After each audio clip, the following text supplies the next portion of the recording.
All right, good evening, guys. Ken at Tortoise Capital. This is coaching check-in office hours for Wednesday, June 25th, 2025. So here's my check-in. I just finished drafting the Army University's applied AI strategy for the senior leader readiness forum. That's where all the 3 and 4 stars get together and start working on the most important readiness features. They just sent out a list of 21 significant capability gaps between us and near peer competitors, and those are the things that we try to organize around and fix.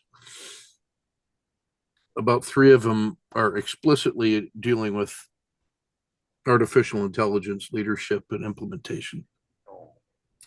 And I drafted a 30-minute executive summary speech for our 3-star to be able to share with the Army senior leadership and what it is that we're trying to do at Army University to get our leaders ready for the next 5 to 10 years.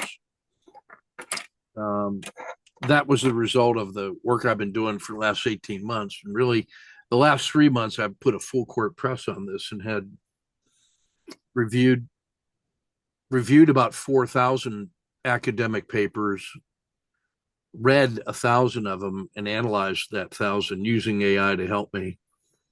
And then use that to build out our college's strategy for this next academic year, which includes a 2-hour leader introduction, a rich resource base, changes to the way the staff groups are organized so that every staff group now has a guy receiving one elective credit for being their point of contact for all matters of AI for that group of 16. And then they work with the AI working group, which I chair, and then we provide resources to them like expert shop teachers to help them build out what it is that each little group of 16 thinks they need. As part of that, the 30-minute presentation I made for our general to share with the other generals in the Army included 30 topics and a 1-minute speech on each one of them, which upon demand becomes a TED talk of 18 to 20 minutes or longer to build it out. So there's an executive summary of 1 minute and then 30 lessons. I asked our 3-star general to do 2 things. One of them was to connect our college to this new organization in the Army called Detachment 201. So this is a program that they just did 8 days ago where they took the chief technology officer of Palantir and direct commissioned him into the Army Reserve as a lieutenant colonel, and 3 other high-tech experts in the area of AI from American companies. And that group of 4 is intended under sort of like emergency circumstances to help jumpstart the Army into developing applied AI. And when you got the chief technology officer of Palantir, he's employee number 13 in Palantir. Those are some heavy hitters that are in there. And so what I told our 3-star was, I said, look, I need your help to break through all the layers of staff to tell those guys to contact us here at the college so that we can get their technical expertise working with our 1,000 students who are the upper half of their year group, and it's going to be the source of all future battalion commanders and general officers. So these are the leaders in the next 3, 5, 10, 20 years. Each year we get that crop, and they go on to lead the Army. And I said, you got to get them now and connected to these AI guys so that we can do a better job communicating to the companies what it is that we think we want, and they can do a better job talking directly to the guys who are going to end up using it to help aware them of what's available. So we got to make that a direct high priority connection. And we've got the infrastructure. We got 1,000 brains. And that's a strategic national asset. And we're wasting time and attention by bullshitting around with trivia instead of getting these guys engaged in seizing the moment. I said, so I need your help with that. And then I need your help connecting the chief of staff of the Army to our college with his Harding Writing Project, which is his effort to improve the writing, the professional writing of all leaders in the Army. Writing is thinking. And the Harding Project is an effort to try to resurrect the Army's tradition of professional writing and professional dialogue in journals.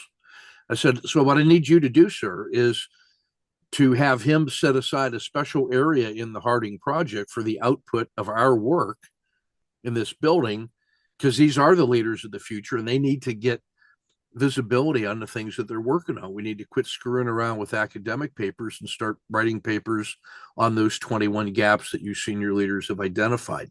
Put these brains to work. So I took a risk on Friday and sent that note directly to him, along with some insights like, since January 1st, 2024, there's been 8,000 papers in tier 1 academic journals written on the subject of AI. 70% of those are written by Chinese scholars in English. Less than 10% are written by US scholars. The papers we write suck. The papers they write are great. They're not worried about plagiarism at all. They're worried about how to create older faculty members to become literate in AI so that they can lead kindergarten through 12th graders in the development of skills that will allow them to win the future. And they have a number of different literacy frameworks that identify what the crucial skills are across the spectrum of AI capabilities. And we don't have anything like that. I said, you tell the Army to get off its ass and come up with something here. Otherwise, the best thing we can do, which we should do, and which we're going to do, is use the Chinese skill model to evaluate ourselves so we at least know what it is they think we can do and that we have an idea of how they think about AI. So I need your help with those two things, sir. So here I am, a shitty little professor in our little college, asking our 3-star general in charge of all Army schools to do those things. And I sent it directly to him with some blind copies to some intermediate leaders so that even though I'm going around them, I'm at least informing them of the breach of protocol. It's not really a breach because I've done this before with the 3-star and he told me to keep doing it. So screw them. Well, he sent me a nice note back on Monday, said, I got it. I am going to make those 2 phone calls. I'm going to carry your briefing up to the senior leader readiness forum. And I'm going to use my influence to get those 2 things to happen and distribute your briefing around the Army as a shaping document. So that was pretty cool. Pretty cool day at work.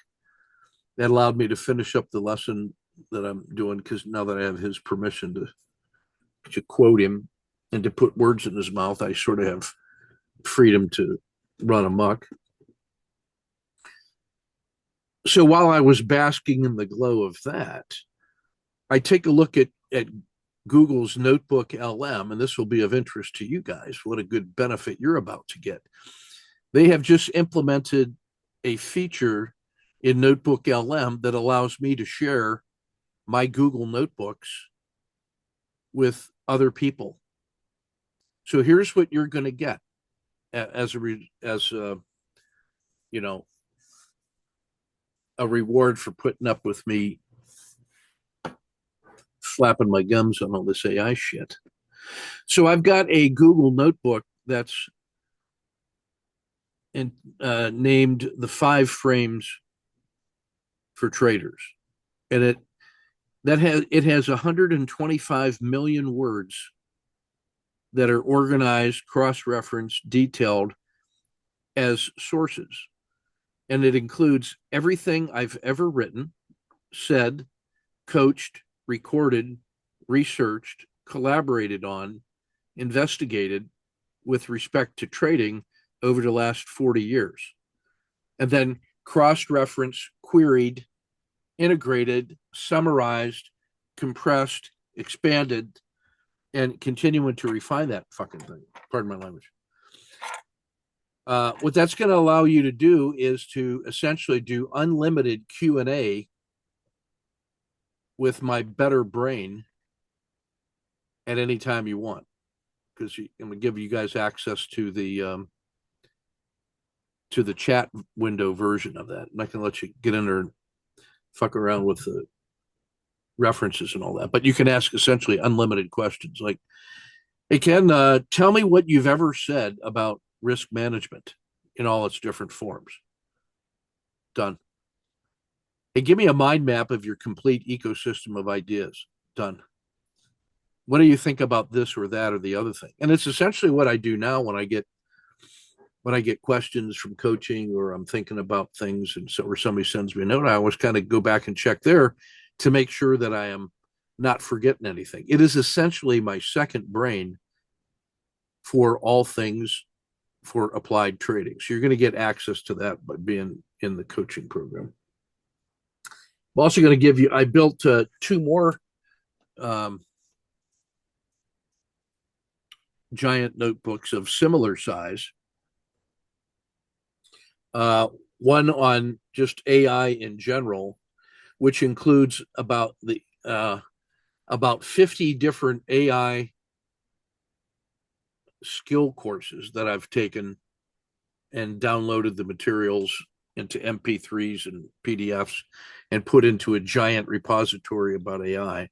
And then another one on AI and critical thinking and creativity, because there's enough material in it. I've got about those 4,000 papers that I downloaded that have been written in the last 18 months. So each notebook LM gives you 300 slots that you can use as local references. And then it will use its reasoning power of Gemini 2.5 Pro to query that local repository and give you expert answers from the set of references that you've specified. So you don't have to worry about shitty training data diluting the messaging. You can pick and choose the expert references that you want to use as source material. It uses the power of its reasoning model, which was trained on the large data set, but it applies that reasoning to the specific set of references that you use. So I filled up both of those with the 300 slots, and each slot can hold about a 200 megabyte PDF, which is about 10,000 written pages, or about 50 hours of spoken word. So you figure about 200 of them are PDFs. So that's about 200 times 10,000. That's about 2 million pages of written words that are coming out of tier 1 and tier 2 academic journals that are double-blind, peer-reviewed, edited by world-class experts. So it's pretty good raw material to choose from. Plus a number of high-quality books and technical manuals and things like that we can draw upon. So what I need to get from you is I think you have to have a Gmail address. You have to have a Google account in order to be able to access that. And since Gmail is free, I tried adding all four of you guys to that, and the emails that I have for you, I don't think are Gmails. Kevin, yours might be, but I don't think I have. So I need you to get me your Gmail account so that I can invite you to that and let you start monkeying around with that stuff. It's really, really quite amazing, because you can query that and it'll put the answer in the chat window, and you can keep querying it. It'll keep adding to the size of that chat window. And then you can copy the whole chat window into Word and then print to PDF. And now you got a nice, concise set of detailed Q&As. And every time you chat, or it answers a chat, it will suggest some other related prompts or related questions that are similar to or an extension of what it is that you're talking about. And it will use that expanding chat window as a growing reference for as long as that window is open. So whenever you do that, make sure that you save each stack of chat and get that as an artifact in a Word document or a PDF so that you have access to that.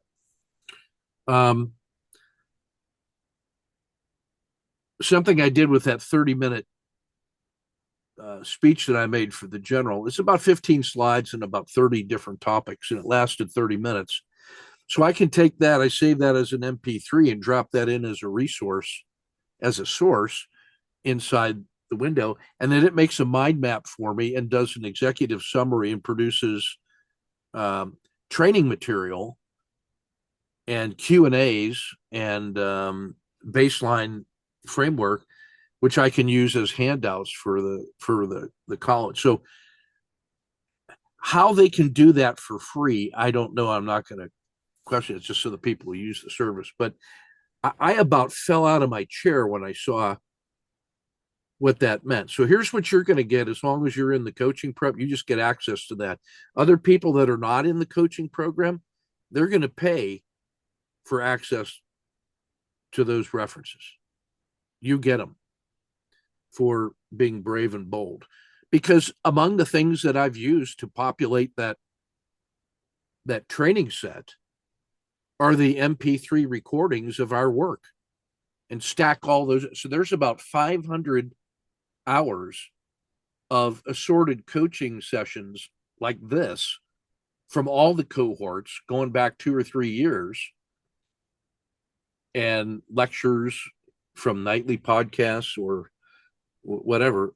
All of that stuff is now integrated and inside all of that giant repository of knowledge.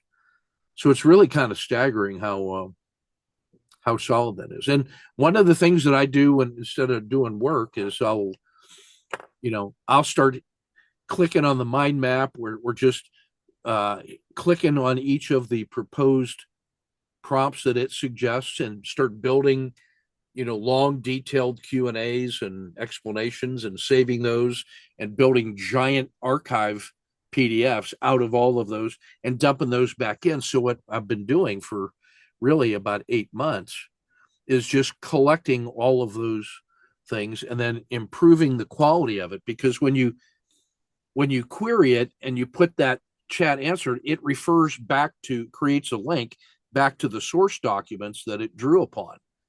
And then when you copy all that and put it back in, it's building on that Google-like cross-referencing and improving and tightening up all of the connections. So what starts off as what could be 2 million pages of disconnected paper now becomes intensively cross-referenced, organized around like word clouds and themes and messages and very superbly indexed. So what we end up getting is a really tight knowledge web based on the power of Google's analytics, which is the best in the world.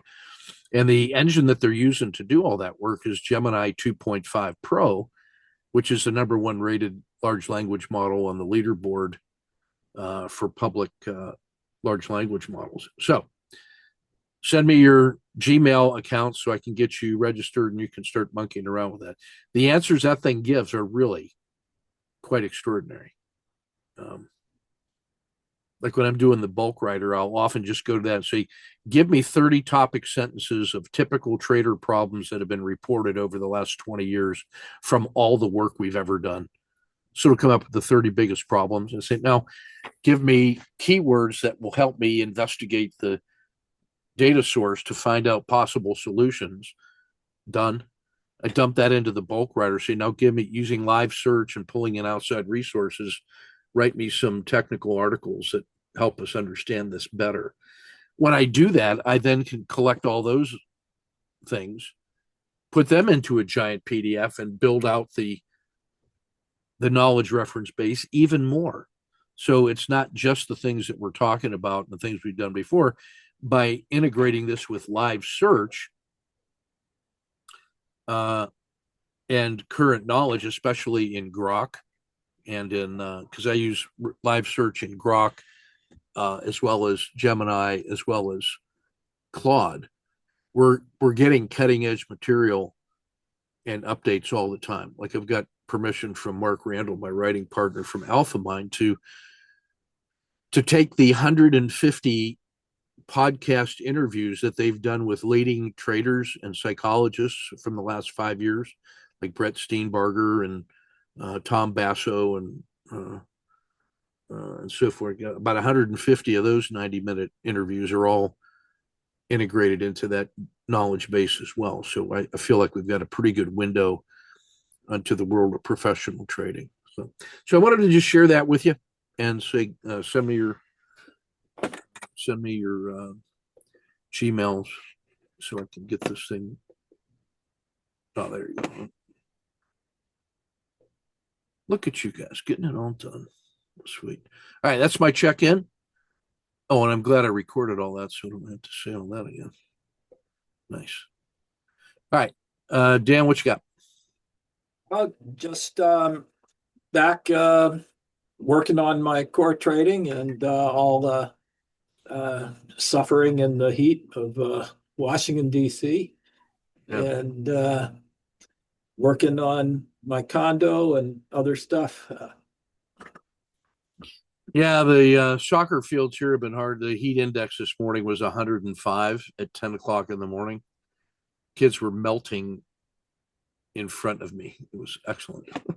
Yeah, I mean, I can't, some days I can't hardly get my dog to want to go out on a walk anymore. Yeah. So, Yeah. So just stop. I know how that is. Chun Long, how are you doing, sir? Yeah, I'm doing very well.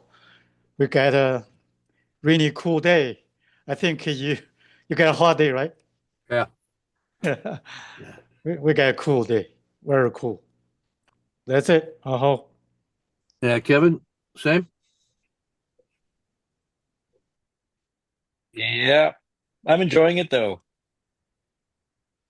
We were Eric we were said pretty that warm for a while there, and yeah, it's just Eric's out in Montana chasing grizzlies, he said. So we oh hope right, yeah, to he's see moved him there. next week. Yeah. Anyway, yeah, just same old week for me. Oh, And Jonathan, how we doing? I'm doing pretty well. We have a house here that we're remodeling, and I think we're finally gonna get started on some of the early parts of the project next week. So really excited to get started. That's going to take a while, but looking forward to seeing that come to fruition. Very cool. All right, well, let's go ahead and let's get her cranked up then, and somebody go ahead and get us started, and let's get on with the Lord's work here. I'll get on very quick. So I didn't do any swing trading on the daily chart.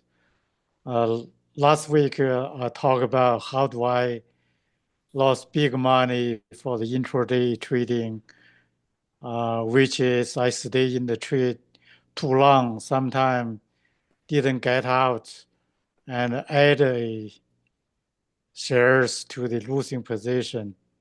That's last week. This week, past 5 days, I didn't make that mistake even once. That's a big thing. After 5 days, I get a 4-day winning day. It's only yesterday, afternoon, during the noon and afternoon. Now, all those things I trade didn't move. I get many small loss. So that make me a lost day yesterday. Other 4 days, I made a small money. That's what I did. One of the things that I got to make sure that I do is not let the previous day's winners, force me to love them too much the next day. I have to remember to make each day its own day and find the movers each day. And just because I normally think that if it moved yesterday, it should move today, but it doesn't always. And that has been helpful to me. I have I've eliminated swing trading altogether, and I'm either doing just the long-term stuff, like I said last week with Australia, Canada, Mexico defense, and then short-term, the intraday movers only. And I'm trying to find those turning points. The big gap will get my attention, and I go with the price immediately. But if it's not a big gap, I usually wait 60 to 90 minutes, find the most extreme moves, and wait for the turning point so that I can act like a, supported spring crossing or supported fall crossing. That's been paying off. And stopping around lunch and not playing the second half of the day has been helpful too. Like there have not been a lot of big follow throughs in the same direction in the afternoon. More often than not, in my targets, they've been doing intraday reversals. So holding on too long is not good. So I am definitely a bird in the hand is better than two in the bush intraday trader right now. So Yeah. I think no take trade during the lunch time is a good idea. Yeah. So yesterday I trade Tesla during the lunchtime and afternoon. It didn't move, but I take some small losses. Yeah. I'm learning, getting better. Aho. I'm with you on that. All right, who's up? Oh, I'll go. Yeah. Let me share my screen.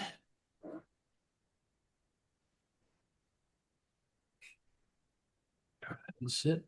It's coming up. Here we go. Let me start up here. So weekly check-in. I've been focusing just on core trading these days, trying to make it more disciplined, better fit to me, well-planned and profitable. Incorporating a lot of principles, your principles.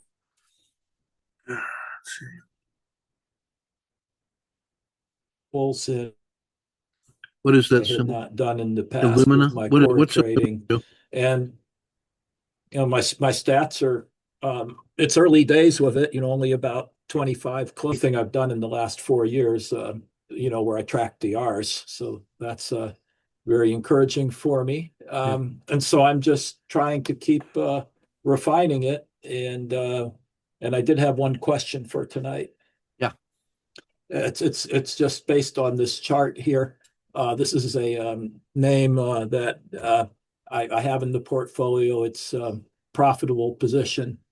Let me see if I can expand it a bit. You can see the green dot is where I got into the first position. Yeah. And it's got about maybe a third of an R gain at this point. And it's going up, and it had a big day today. And I didn't get into it because it didn't close strong. You can see it ended up like halfway down the green bar. But if it opens strong, I'm Immediate. thinking I think I should just get in. Yeah, I think so, because you're well above the previous consolidation channel from back in looks like March. Yeah. There was like a double tops in there, and it has breached that and then voted up strong today. Now, what's Illumina do? Is that a tech? They do what is it? They do gene sequencing. Oh, okay. They're one of the primary gene sequence machine makers worldwide. And you can do they do analysis, or are they making machines to sell? They make the machines, and they make the machines. Okay, selling shovels to coal miners. Yeah, I need to go back and look. I kind of knew what all the reasons were why I liked it when I got into it, and that's the way my core trading is. I usually like the company, the business model, and I like the chart. And then if the price rewards me, I stay in and I increase the position size. I like the markups and the targeting. You're kind of using that technique that I like, which is finding the middle of consolidation zones. Not trying to overfit it, but like the one that on the first blue line, it looks at like 101 ish.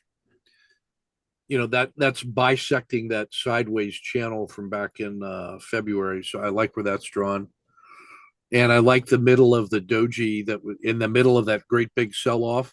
That's as good a place as any psychological resistance. And I would say, yeah, that's going to be the turning point, because if and when it gets back to that, which looks like about 112, then everybody that lost on the first half of that thing is back to zero. So now they feel like, well, I can get out of this. I got my money back. So the breakthrough from that will be hard. Would be hard to deny. There's going to be a lot of people that get out around that area because they got their money back, or they got in somewhere in the early days of this recovery, and that looks like a natural selling point. It would be a brave soul who waits that long to initiate a new position and say, well, now that it's come more than halfway back from the sell-off, I'll start thinking about adding a position. That's the mentality of the fourth mouse, by the way, who waits to see the big full recovery and is willing to give up that move from 70 to 112. Fifth mouse waits for getting above your third blue line, who says, now that all of this sell-off pain and suffering is erased, replaced by the recovery, now it feels safe to get back in. So that mindset kills me. I can't wait to. So I like where you are. I think that's an owl and second mouse kind of position. The true owl on that one would have been maybe start of June or even late May. But I like where you're at here. You've cleared the previous hump of the RL10.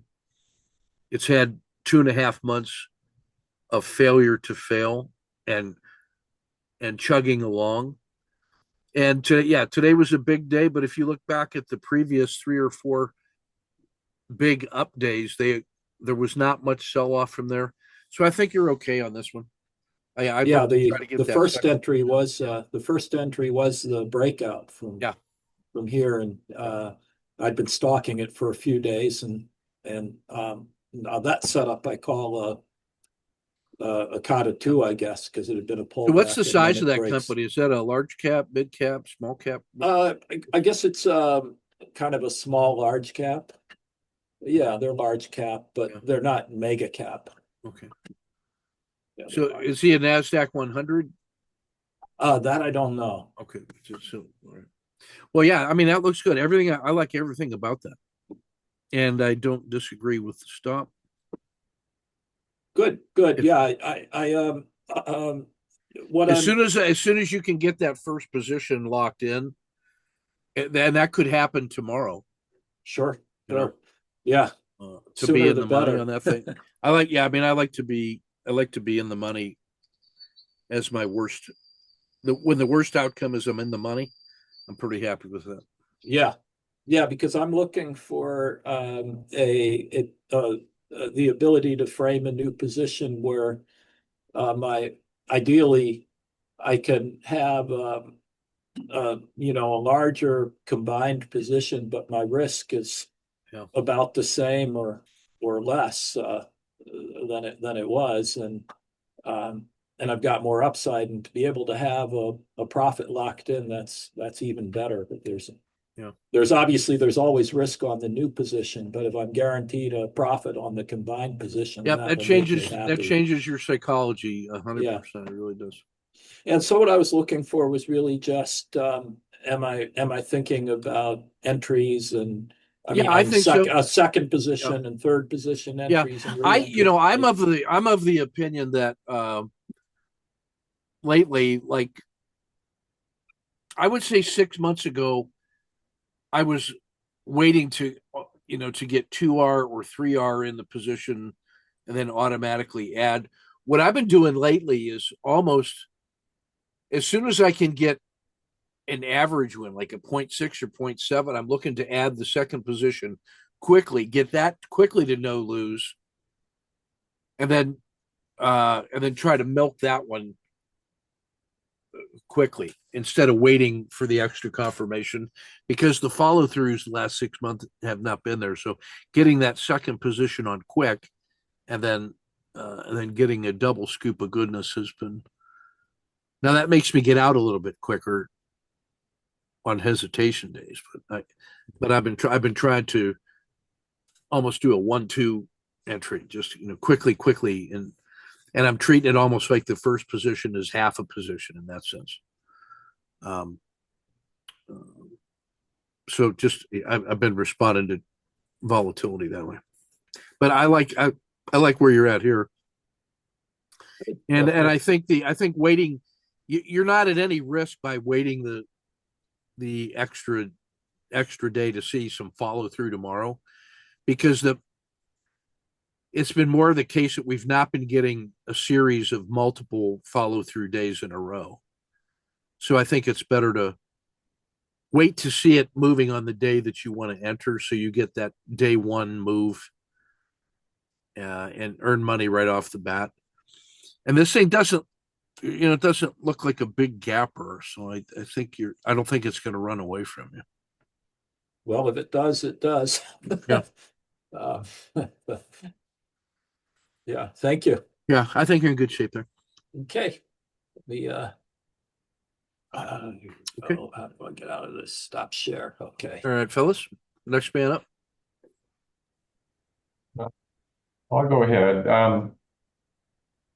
So at this point, I feel like I'm clear enough on my management that I've basically been trading S&P futures exclusively, and again, I feel like I'm clear enough on everything that I can start expanding my things that I'm stalking a little bit. Yeah. So I'm still looking at S&P primarily, but just for right now, I've got NVIDIA, Tesla, and Palantir kind of off to the side, Yeah. and looking at those. And actually, I'll throw up my sniper trade of the day here just for grins, but so this was Tesla today. So this was the open here. So I got this chunk. I got Yeah. the rest of Yeah, this that segment. first entry almost looks like it's the R10, it's the wiggle, Mhm. because it had that 3 or 4 bars of hesitation, no follow through to the upside, and then restarted the collapse, and you got on it about as quick as you can get on it.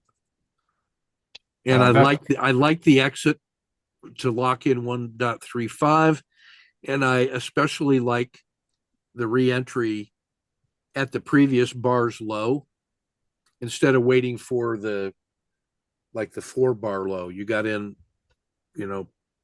a dollar or two earlier. Man, I really like that. It was and I love the exit to lock in 3.18.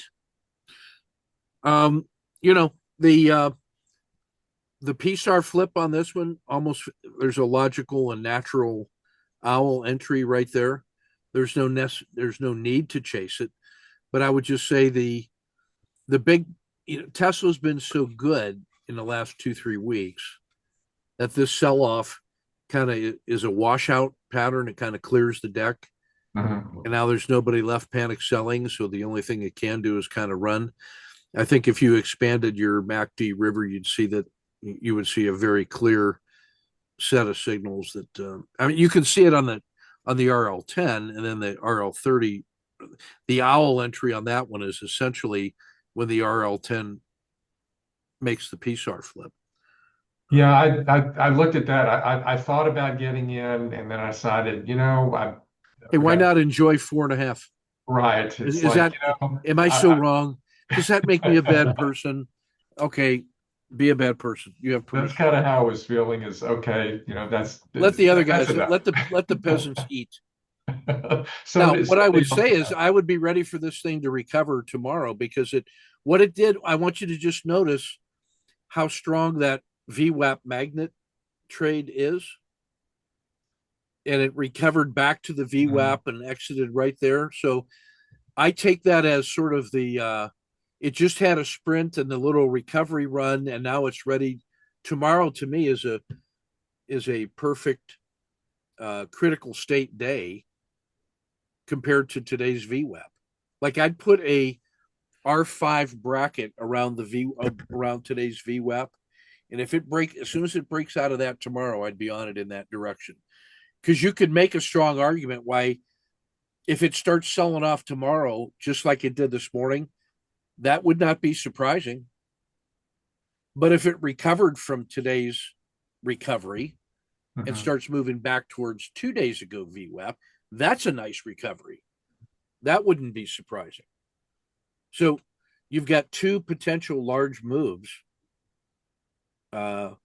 And the downside I like, because you could get on that quickly, and then if it breaks through the previous RL10 belly around 322, there's a collapsing dragon just waiting for your second position. Like I would already put that position on like right now and trigger a short position. So if it gap below that, I could be short, or if it passed through there quickly, I wouldn't have to think about it. Yeah, like right there. Okay. I'd be ready to have an automatic entry short right there at any time tomorrow. Now it might be that let's say it opened where it closed, and then you get a 1, 2, 3 entry to the downside. I'd be short on that, and then with the second position on the collapsing dragon, and say, "Come at me, bro." Okay. Okay. Yeah, I think it was pretty much just flat for the rest of the day. So yeah, and that's why to me that's I think the panic selling was over, and that was just guys tidying up the office in the afternoon. And so all it would take would be a nice tech rally tomorrow, and Tesla could be back in business. One other thing I need to psychologically continue to work on is, if I've got more than one chart up like that, is when there's multiple possible signals, is just realizing, okay, well, I took the one that I thought that looked the best, or the first come, first serve, and I can focus on that. And I don't have to worry that, well, I didn't get all those other moves. Just focus on what I'm doing, and I don't have to get every one of those moves. So, by the way, Kevin, I put up the range charts.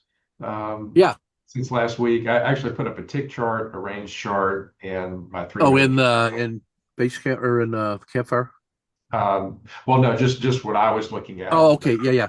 On my trading platform, just kind of looking and seeing what all they were doing. It was really interesting. The tick charts I actually really didn't like. The range chart was really interesting. Sometimes the range chart would have been better to trade off of, and sometimes a 3 minute was better to trade off. I just think if you're specializing in a few symbols, nothing wrong with looking at different lenses. Yeah. A set of binoculars and a opera glasses, and then a microscope, and whatever. There's something to be said for that. Oh, well, I'll keep my eye on that. Okay, gotcha. Okay. All right, Kevin, how are we doing? Good. Yeah, I've been actually watching. I've been using the range chart and then trying to find because part of it's just functional, that VWAP doesn't work as well. There's a few things that don't work as well with the range chart. Yeah. Range bar. So I've been looking, and I've kind of found somewhere on the 5 minute, between 5 and 10. Yeah. It seems to be so, but that's very symbol specific. But with they have to be something that is like trading all the time with a reasonable amount of volume, so that it. Yeah.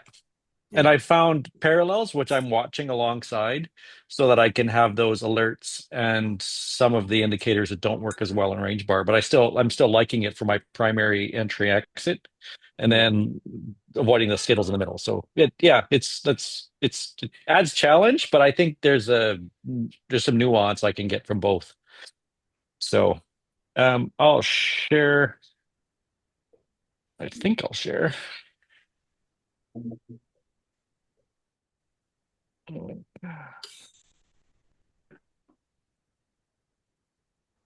So nothing changed. I've been doing the same thing. I've been working on uh just I focused this week on just the Dow Jones. Yep. I figured I was going to uh work on the execution, and I increased my risk size, capital at risk Yep. is also. Yep. And so I just said, can I focus? And I wanted to be able to walk around and do my other things while I'm doing it. So I got a new phone with some better screen on it, and actually in TradingView worked really well actually just to be able to monitor the things. And I'm figuring out how to be able to watch it on my computer, and then I can just switch it over to my phone. And I was doing my thing because I've most of my positions when they work well, they're going hour and a half. Like I got lots of time to do other stuff, and I Yep. just put alert in my. I just walk around with these, and I set an alerts. I just keep setting lines. When it gets there, I check because I can't use time to check anymore. I can't say every half hour because it's the way the range charts are working. I want to get my signals, so I've been using just guessing an elevation and putting a line in there. So I did. So I increased that, and it looks like I've got more losses and bigger wins. Like this, the green arrow, that's where Yeah. it started. So I'm Yeah. seeing more pile up down here and Yeah. less in this middle. And I've been letting them run partly because I'm ignoring it and walking away Yeah. and just seeing it on my phone. So I'm not checking as much. So they're running better. Yeah. So just to confirm that, just I want you to start thinking about the 30 trade rolling R. Yeah. And it's, And that the slope of that thing will be able to quickly confirm or deny that insight. okay. And So it does look like can that. you confirm? So the rolling R would be, Yeah, just that that's a you have a rolling stack. average Yeah. or So rolling what you do total? is just pick. It's like a system quality number. Yeah. It's just the expectancy, the 30 period expect or the 30 trade expectancy, and then each trade you take, you add the new trade and take off the last one. So it's just a moving 30 trade. So it's an average R, Uh, no, it's a like system rolling quality. It's a average. system.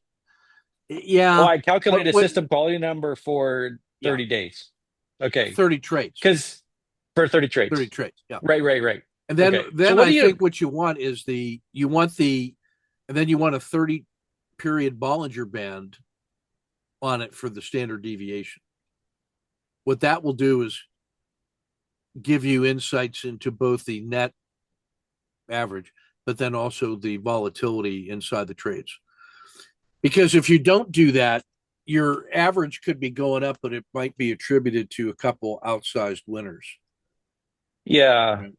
Okay. So I might be, I was working on, I have a rolling average R, which right now sits around zero point 0.4, Yeah. and it's been there for the last 20 trades. And before Yeah. that, it was But yeah, 0.65. But I so had some what big trades up at the the beginning. reason you want to But use that's not a what you're rolling talking, 30.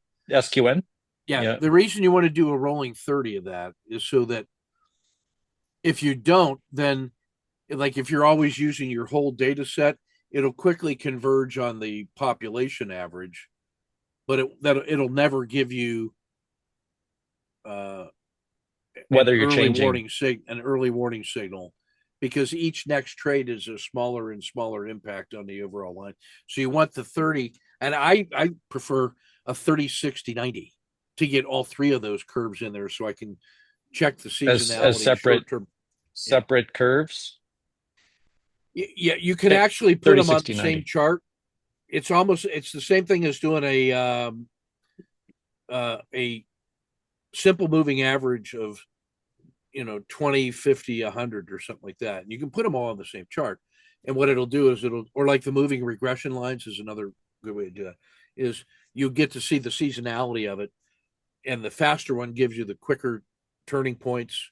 The middle one is sort of a health of the trend, and the last one is the long term. So that's how I do it. I just do a great big long stack of R's, and then just take the last, and then calculate trades 1 through 30, and then I compute the system quality number plus or minus one standard deviation, and that gives me the SQN plus a river, if you will. Okay. and then that will Okay, tell you. I'll work on that. Maybe I send you something and see if Yeah. I'm on. Yeah. Yeah. Okay. Send it to Luke. Luke does that as well. That was a major, Yeah, major I've been step communicating forward. with Luke. We're gonna. Yeah. Yeah. Okay. Because I'm. It's too early to get vibes, but Right. I'm getting a vibe that I'm becoming a little jumpier. But Yeah. it also could be the market. It was a little bit more. Yeah. You know, I mean, on Monday I did whatever day the market went well. Yeah. I did 6R or 6.5 that day. So, Yeah. but that was I was adding second positions, right? So, Right. do what? How do you handle those I pile in on like quick. when I add? Sorry, I'm adding. Oh, I I started and I'm adding a I treat them as position. two trades. Do I put those together into one trade? I make them two trades. Two trades. So that will stack up inside of here. Yeah, that'll give you reliability and reduced volatility and Okay, a because tighter. that's how they are. That's Yeah. how they are here. I Yeah. just thought I'm populating with more, and that might be the loss because I've been doing at on the YM at 30 ticks. I'm adding a second, Yeah. and then my stop goes to zero. Yeah. So technically, I'm not letting it go back Yeah. to zero. So one's always winning, and one often loses a little bit. Yeah. So Fair enough. Yeah, that seems anyway, reasonable. I think that's a okay, reasonable approach okay. because that really pays off big on a runaway day. Well, and it did. It's been great. The days. I mean, it hurts me slightly when it doesn't work, but when it does, but also the mindset for me is to say when can I add, not when can I take off. Yeah. Has been good to Yeah. say. Yeah. It keeps you You in the know, first trade at the yeah, critical juncture. When it yeah. starts to hesitate before it's made a real strong move. Yeah. I'm with you. So I had one question. So just from the background, looking for capital time efficiency. I've been liking what I've been doing, and it's been successful. I'm earning and I like it. Okay, I think I can improve some of the trades I've been doing, but Yeah. it doesn't take a lot of head time for me presently, which is good and bad. I get bored easy, so I have to work on that. But um, I also have two working modes. I make quick decisions well, or else I labor over things like crazy. So, Yeah. given that, I'm wondering whether if is it like I want to develop my swing trading, but I'm okay here, and I think this lends me Mhm. well to start here and work that way. But I'm Yeah. actually wondering, is swing trading more time efficient? It is, Yeah, but you got it because of the size of the gap. Your position size is probably 1/10. right. So, because otherwise, you end up watching the swing trade every hour, and then you're not swing trading. You're really day trading because if you watch it every hour, Well, but I've been you start looking making for kind of decisions. the three, The 4 3 day, day. yeah, Well, yeah, and that's what I'm finding the 3, 4 day, and I'm looking at it a fair bit, and it comes back, and I'm like, then I'm looking to turbo it, and it turns out like yeah, I did some work with Grok, and yeah, Grok suggests that I would need 2 new trades a day and 400 trades a year, yeah. and I'm like, that's a lot of work. But Like I don't know, like if it's in a standard set of symbols, Eric is kind of doing that, and he's yeah, got he's got 15 23 symbols symbols to choose now, from. 23 What's now. that? What's right here? He Yeah, keeps floating. He's at yeah, 23. I asked him about it the other day. yeah, yeah. I mean, I Okay, think so it's but time for now, efficient for sure. I so would, for I now mean, I look though, at if the, I'm 2 hour, be either 30-minute or 2 hour charts. yeah. I can't wait to the end of the day to see what the hell happened. I got to see something intraday. So if I'm comfortable with how I'm at now, is this an okay way to stay Yeah, for the time being? And I think I'd like to say for summertime, I keep doing this, and yeah, I don't want to give up now. And I don't, but I've been working at some swings on the side, but it's been taking me a lot of mental capital. So that's kind of where I'm getting at that it hasn't been seeming to be that I'm less time in front of my screen working on the swings. And I get it when I got rolling and I had several open positions, maybe it would get easier. But anyway, okay. yeah.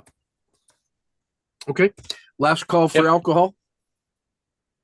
So I was able to get everybody's emails loaded up in there. It looks like they've taken it. So you should can you check your emails real quick? You should have received a link to go to that gives you access. I need to make sure that you actually got that. If you could do that quick check before we sign off. If you check your Gmail. I mean, otherwise it may be that I have to send you a link I haven't got as it. well. Oh, you did get it? No, I didn't. Oh, did not? Okay. Not yet. I All don't right. see Okay. any. What I'm going to do is I'm going to generate. It generates a link for me. I'm going to send it in a bulk email to those 5 Gmail accounts, and then you should be okay to use it. Let me just make sure here. I have to copy that again. Dummy. All right. Let's see.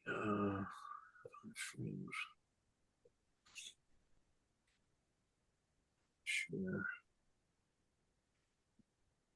Let's see, copy link.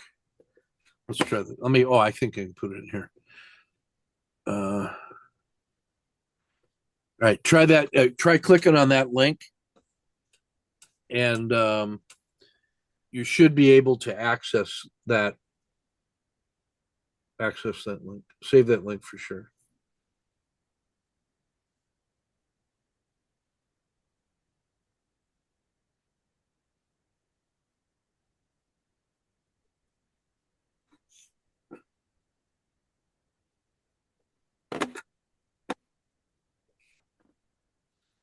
Just to create my first notebook.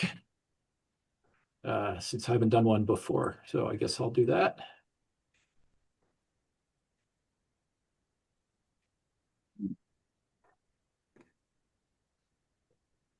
And now it says to upload sources. Did you click on that link that I just sent? Yeah. When I clicked Okay. on that link, it said It should take you to that 5 frames. oh, wait a minute. Let's see. There's a studio to the right. Deep dive conversation. No. I'm not familiar with Notebook LM yet, so I'm not sure what I'm All right. looking for. Has anybody else been able to open that from that link I don't see it. I don't see it either. in the chat room? In the chat. Oh, in the chat. Yeah. Oh, okay. Yeah, sorry. I thought. It's actually saying you do not have access to view this notebook. I don't have the access. It may be that you have to. I wonder if you have to have your Google Yeah, it says it do not have access to Google this. account. Like you may not be signed into you. Like you might have to sign into Google so that it knows that your account is the one that's trying to access that link. See, I'm signed in, and I'm getting the welcome to notebook, create your first notebook. It's not taking me directly to anything. That's the same thing I'm getting, Jonathan. I'm getting the same as you. Let me try again here. Let's see. Publicly share. Share. Now, let's see here.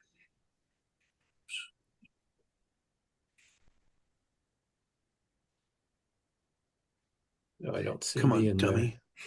Let's see what I'm doing here. Viewers have access. Welcome note. Restricted. Only people with access can open with the link. Chat only.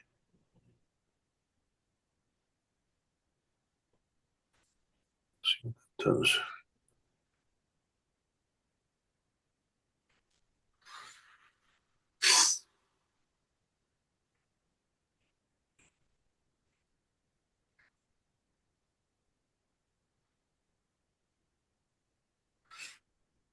So what you should end up seeing is something like this window. It would have a blank on the left-hand side. That's where on my screen, I can see my itemized 300 sources. And you should just have a chat window that's open and says something like, tell me Just about risk management. it says at the bottom, I do not have access to this notebook. Yeah, I that's think what I got now. I think you yeah. might have to log into your Google account or your Gmail account. I did. Yeah, I am yeah. logged in. I'm in yeah. there. Yeah. Me too. Oh, wait, but I'm in the wrong account. Me getting a different account. Shoot. Didn't see that coming. Let me try that way. Let's do I have, You know, everything Google makes is complicated. It's always, they rush it. It's little apps that they make all over the village, and they rush Yeah. it to, and then Yeah, it it's doesn't. like they just kind of shove them all in a pot. You They know. don't.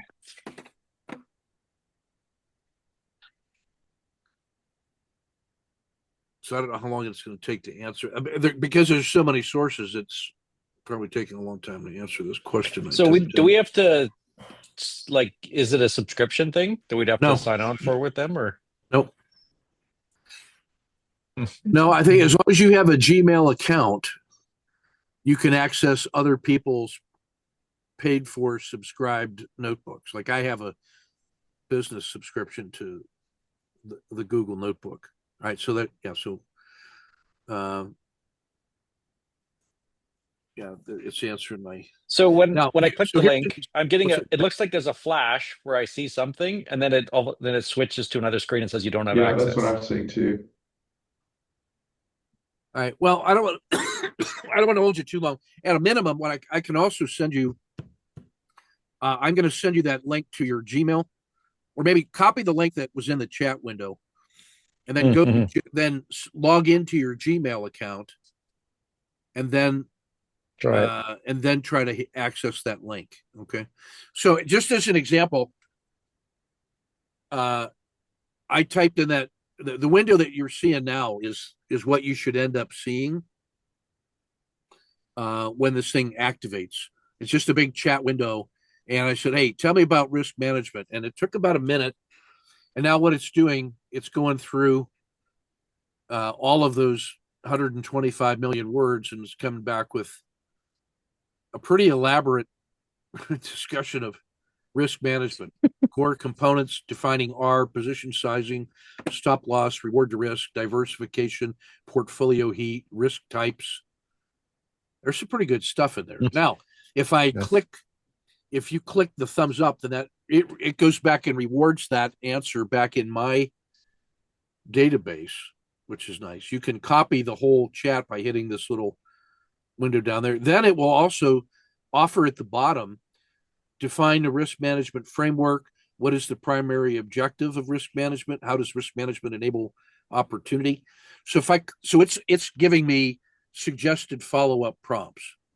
So if I click one of those, let's see, how does risk management enable opportunity? No, let's go framework. Define a framework. So that sends a new query and it'll generate that answer. So now it will start stacking up these good answers inside that chat window. And then you can save that whole thing as a Word document. You just copy, Control A, copy all, then paste to Word. And that's a way to start investigating. Anyway, we'll play with this week and find out a way to access it. We'll monkey around with a little bit more. But this will be yours and I'll get you invited to the AI ones too, so you can query those. so we still use this link here in the chat. Yeah, that's a public link. That's the public link for that whole notebook. It's like a permanent public link. Yeah.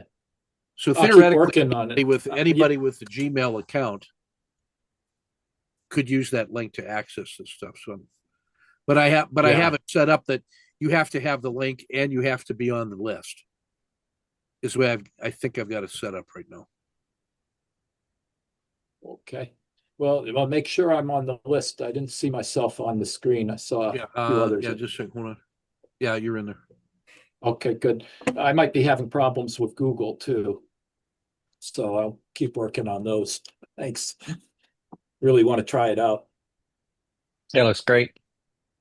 Yeah, we'll get this going. I got to find out some way to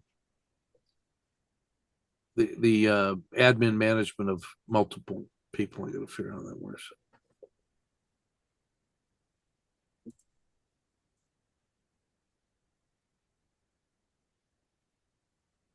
All right, well, we'll get this sorted.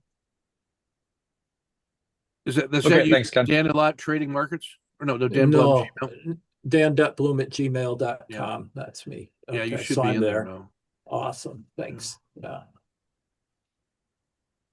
Yeah, I just got to find a way to track the list of. Yeah, it shows you on there now. So now I wonder why you got other guys. So Kevin, I it looked like it added all of you. Not sure why.